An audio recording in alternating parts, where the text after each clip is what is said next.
See, right now, as long as you don't ask those questions, and if you don't ask those questions in seriousness, you'll be fine.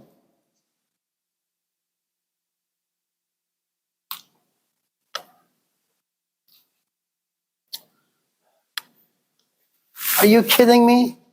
I waited. Oh my God. I don't mean to put you on the spot. You've been in this class for about 4, 5, 6 months. And now you open your mouth. The semester is almost over. But it's okay.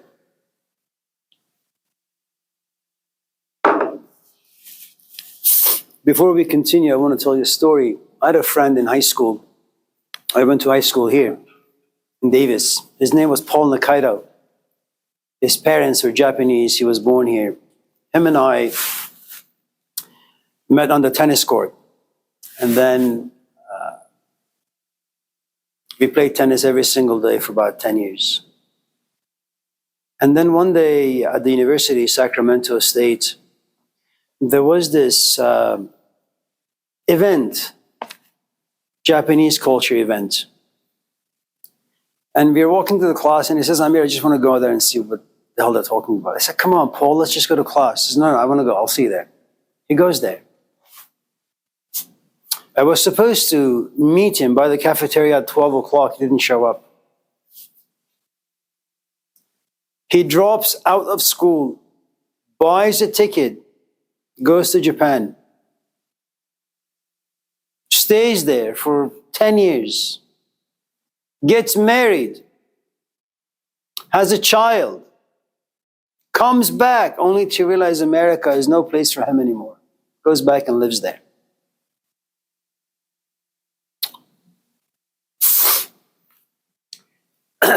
You know, when you begin to ask difficult questions, you get to see a world that may be very, very uncomfortable, but you enjoy the pain that it creates. It does something to you. It's like taking care of your mother who has cancer. It's painful, but it's your mom. So somehow you begin to have this capacity to live in pain well, and to do really well with pain.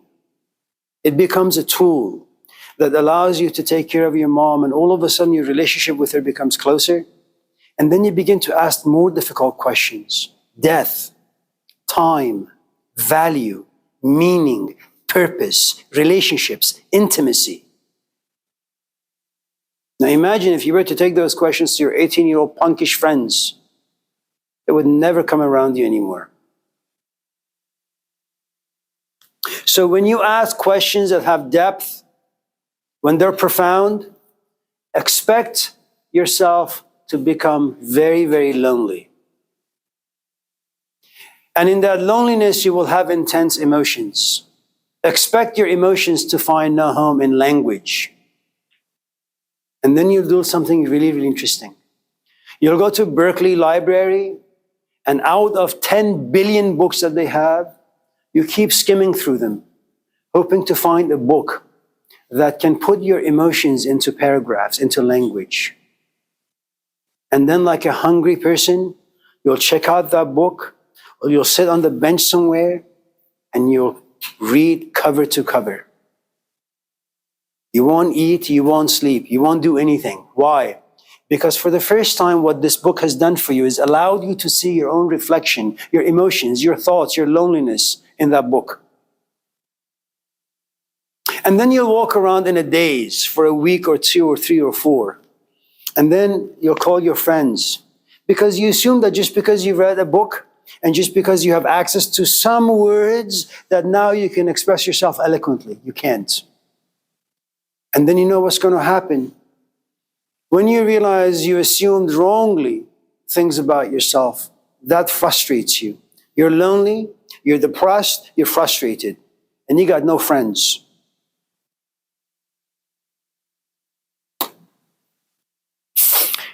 Now, the Western part of you will say, oh, drink it away. Smoke it away. It's legal, right? Porn it away. Sex it away. Go to a party and have fun with your friends. The Vietnamese part of you, the part that has been opened,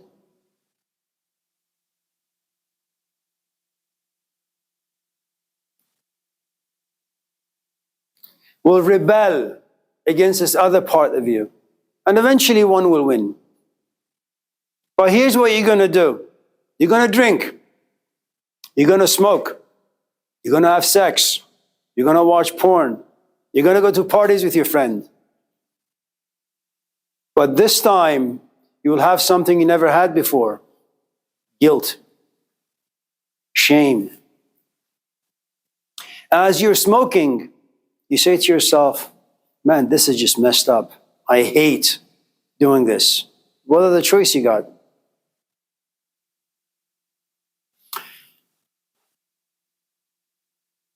Hello, Kyle.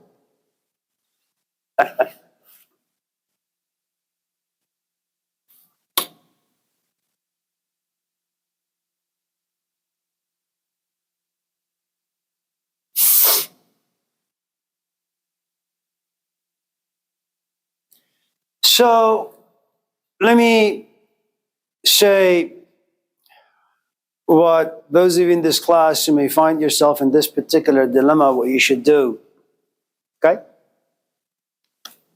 I'm going to put this within the context of a movie I used to watch all the time, The Matrix.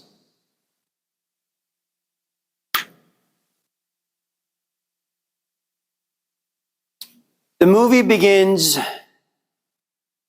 well, it came out Easter 1999. You know what Easter is? Jesus come back.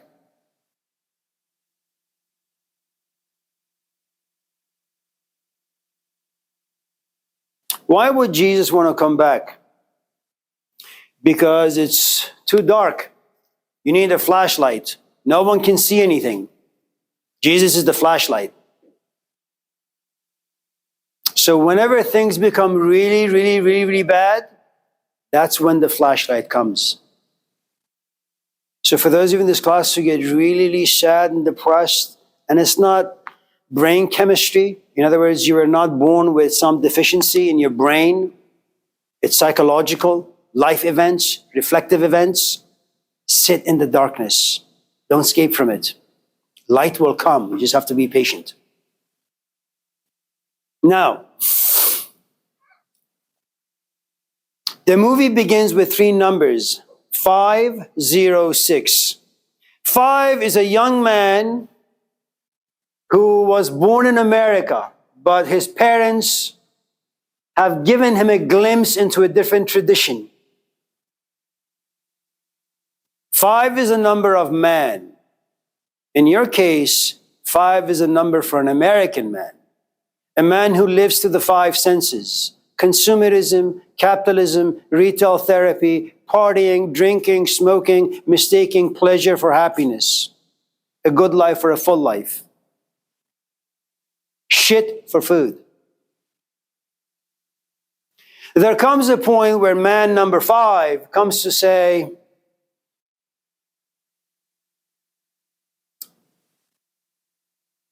for some reason, the Vietnamese culture is like number 6.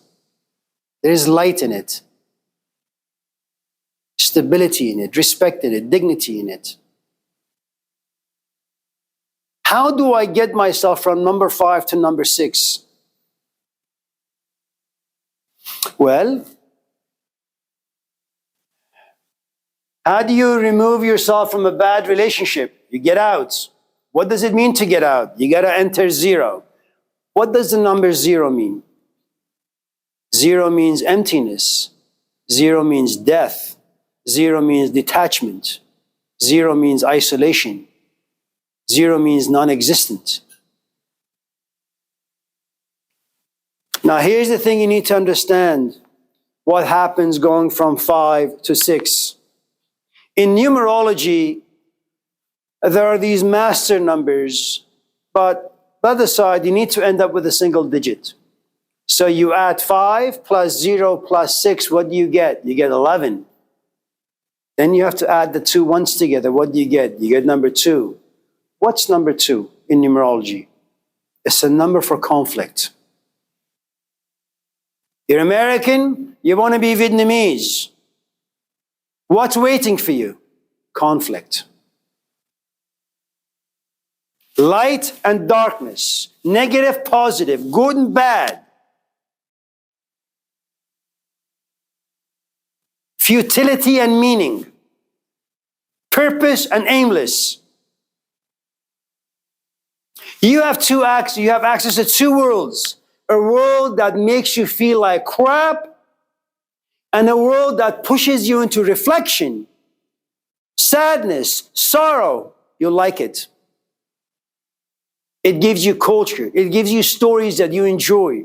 It connects you to your roots.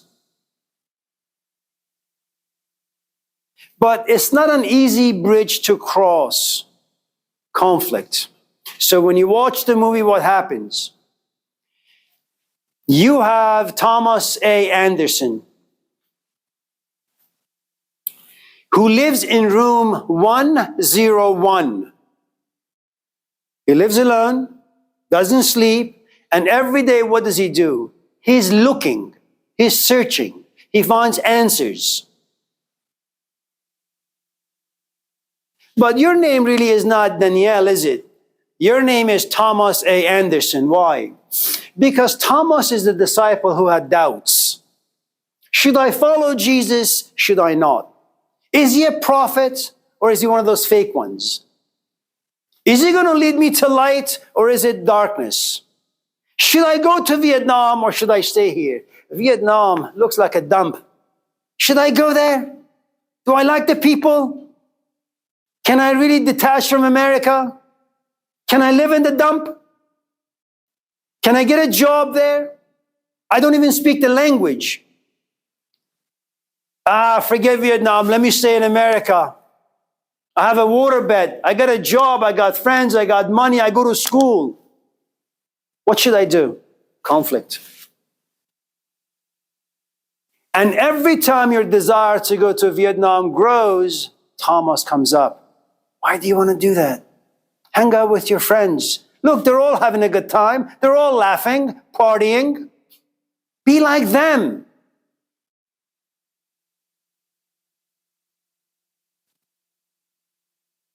Now, why do you doubt? Why are you a Thomas? Because your last name, not your last name, but Anderson. You know what Anderson means? Son of man. The son of a human being. A human being who aimlessly roams the earth in hopes of finding meaning and purpose. You're born in the cradle of confusion, man. You and I don't have the luxury of having parents who at the age of 2 tell us what to do, how to do it, where to go. They don't guide us. We are left abandoned. We have to figure out things on our own. Being a parent is a tough job, man. Now, what's A? Thomas A. Anderson. A is Vietnam. A is Alpha. A is home. A is the beginning. That's where your roots are. America doesn't give you roots. If you have any roots, America will destroy them. America is like, what is that thing called? The weed killer. You know the famous one? Roundup. That's what America is. Any flower, anything that's good, America will just whack it.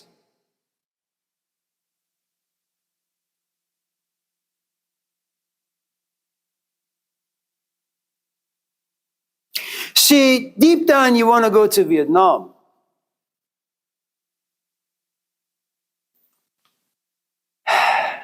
You're just a regular, common human being who suffers a good amount of doubts on a daily basis.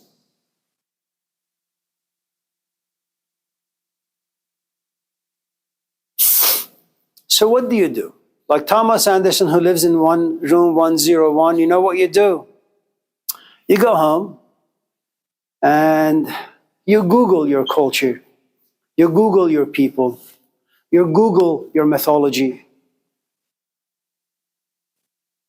And you say, is there anyone in Oakland who could teach me more about my culture? Is there like a living organism?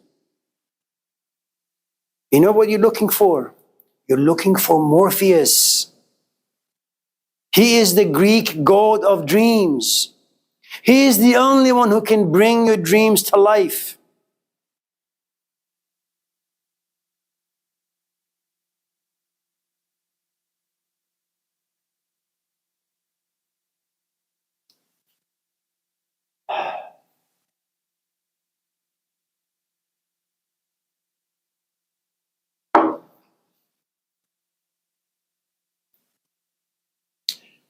But what you don't know about Morpheus is this.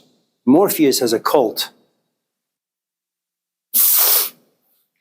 His cult lives in this place called Nebuchadnezzar, an old Babylonian king who had a dream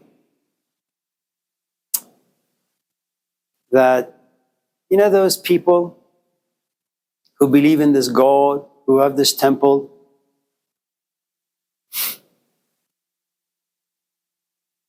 there is no spirit in it anymore. It's just a letter of law. There is no spirit in it. Go destroy it.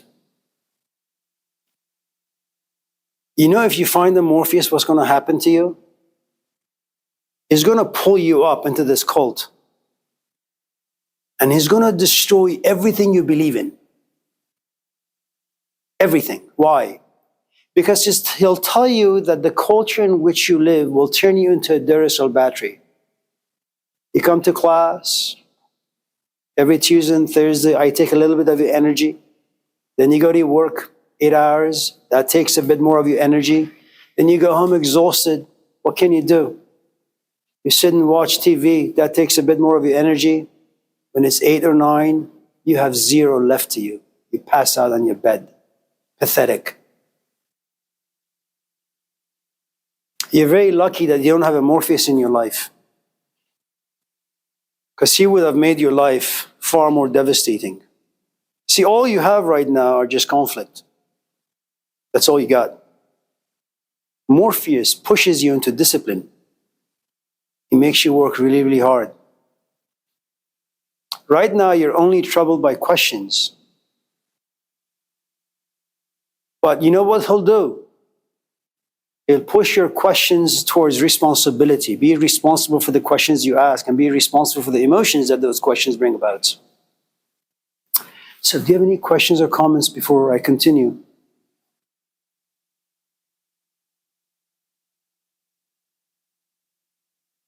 Yeah. So when we were talking about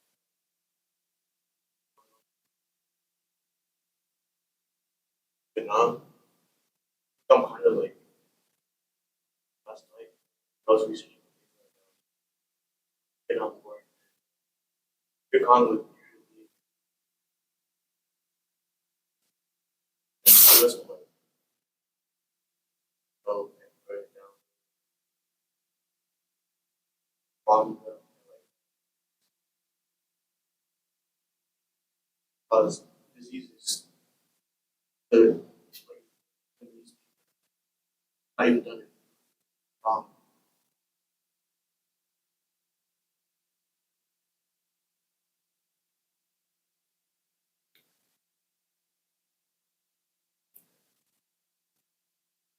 And so I was asking myself,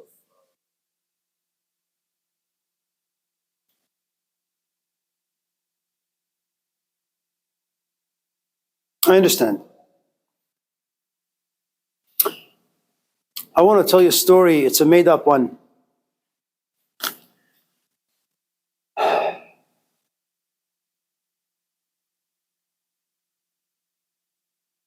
My first marriage, it's a made-up one. I got married with this woman, and we had a kid. I was drunk most of that relationship.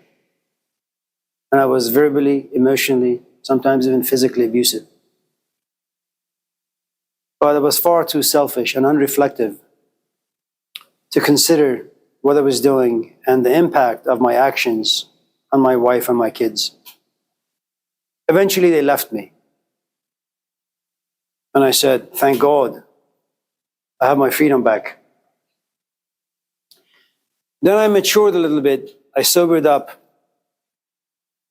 And as I was sitting reading the Bible, there's a knock on my door, and I open it. It's my 22-year-old daughter.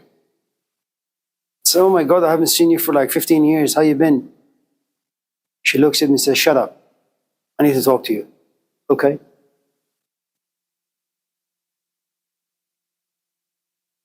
She has a book in her hand, and she says, this is my journal. I'm going to read 200 pages of this to you. I said, okay. It's a revelation of sorts. She begins to reveal to me how everything I did impacted her physically, emotionally, psychologically, mentally.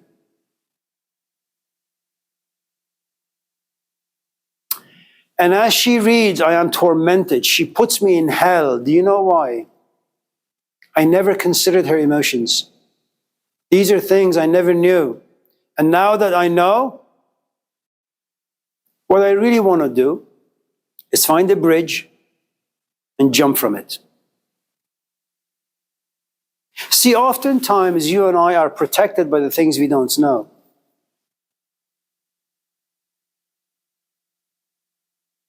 The moment you know, your eyes open, and there's a good chance you won't like what you see.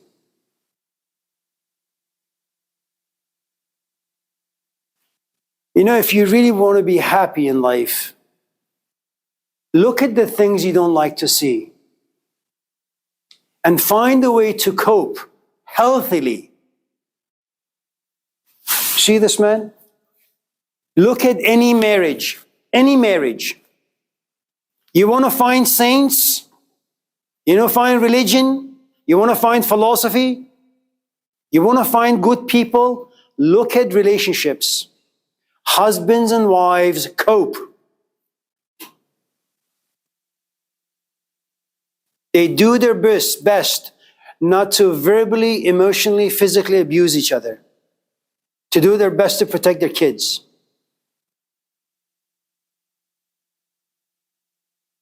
You're going to see a lot of things as your eyes open to all the things that took place in Vietnam. You're going to see a lot of things in America, and you won't like it.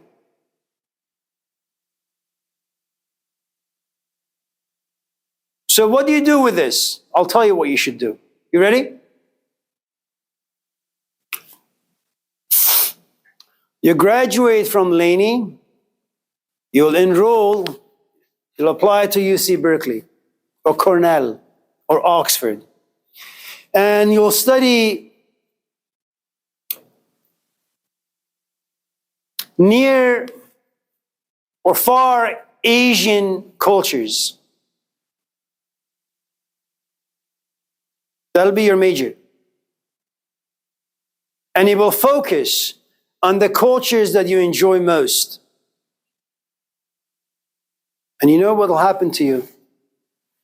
I have a friend I used to be part of the hospice program for about 6 years.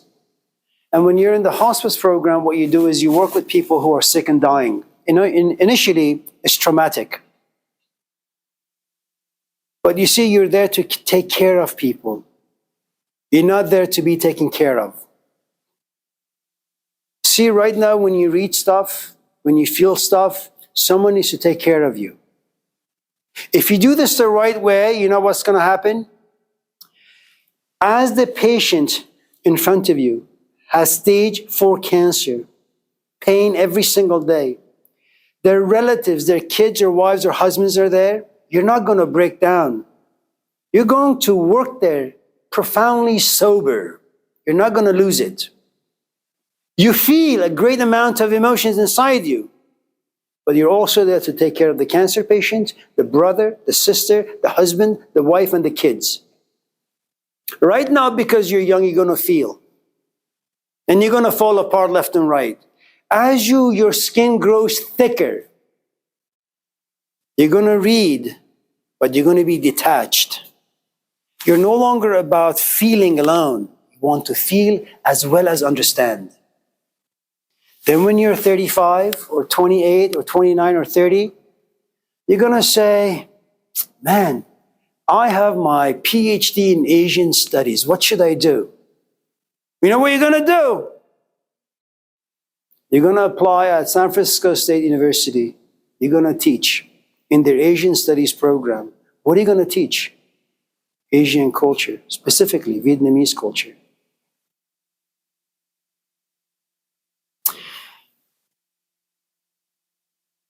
That's how you cope with tragedy.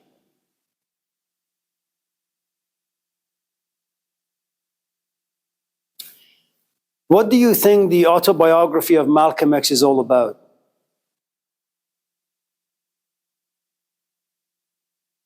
What do you think it means when you go to a therapist shop and you sit and you speak until you're able to be clear in your head?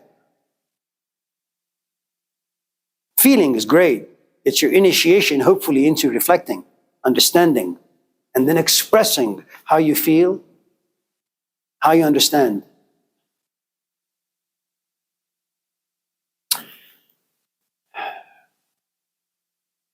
The only thing you need to be careful, if you have a good amount of feeling inside you that's about to explode, watch the movie Remember the Titans, Denzel Washington. It's a great movie. Why? Because what you have are the blacks and the whites, same team, but you also have racism. You have emotions. You need a coach. And coaches can come in a variety of different ways. You can watch a lot of movies. You can read a lot of books. You can take a lot of classes. And eventually, what you see and what you feel can come together harmoniously and blossoms understanding. So when you have got yourself into a car crash and you're in the hospital bed and your black friend comes to visit you and the nurse says, "Who are you?" And you say, "Well, he's my brother." It's true. Now the emotions and the reflections are not in conflict. They live together harmoniously.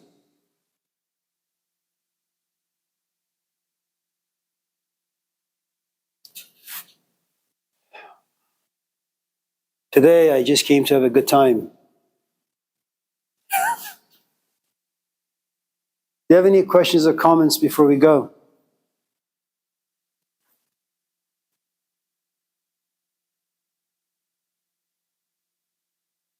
Have a nice day. See you on Thursday.